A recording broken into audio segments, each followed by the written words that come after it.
Hi guys, how are you guys doing tonight? It is so hot in here. I am here with a hospice story for you. This one is by Edie Pearson Huston, and it is about her patient Tom. I have to tell you a story, and I hope you don't think I'm crazy.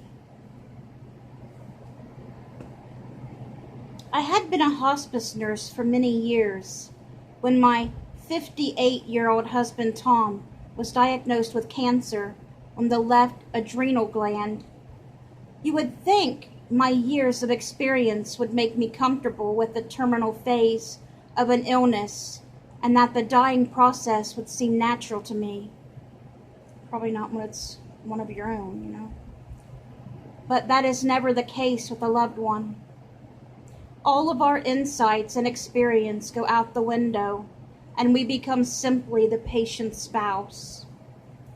All the objectivity and professionalism exhibited with the patients and families we have served become lost in the emotions of having our life partner die. Suddenly, we are on the other side of the caring spectrum, and it feels awkward and comfortable at the same time.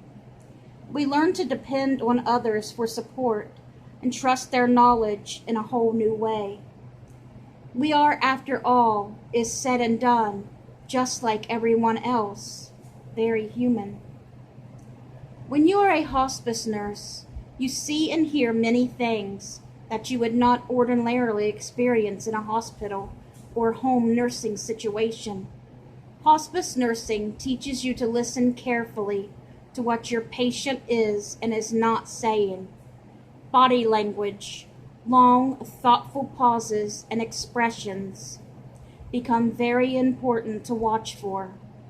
Many people express themselves in actions that are new for them, such as being suddenly open and anxious to share with you when that had not been their previous nature.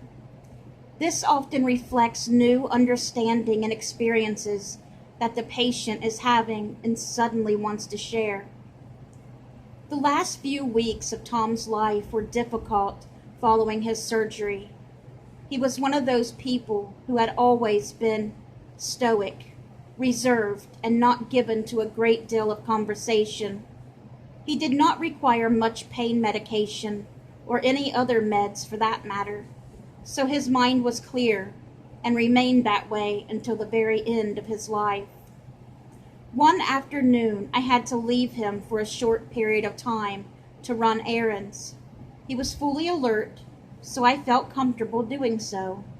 I asked him to stay in bed while I was gone and said that I would be back just as soon as I could. He was comfortable with my leaving, and I had enough on and around his bed to keep him busy for a little time that I would be away. When I arrived at home with my errands accomplished, I found Tom in bed crying. I asked him if he was in pain or if there was anything I could do for him. Tom replied no, but then he continued to say, "I have to tell you a story. I hope you don't think I'm crazy when I do." I assured him I would not, and asked him to tell me whatever he had on his mind. He looked at me and smiled. "While you were gone," he said, "my mother came to visit me. My mother was here in this room. She sat there on the cedar chest at the foot of my bed. She looked really pretty, just like she used to. She held out her hand to me and smiled. She said, 'Come on home with me, Tom. It's all right.'"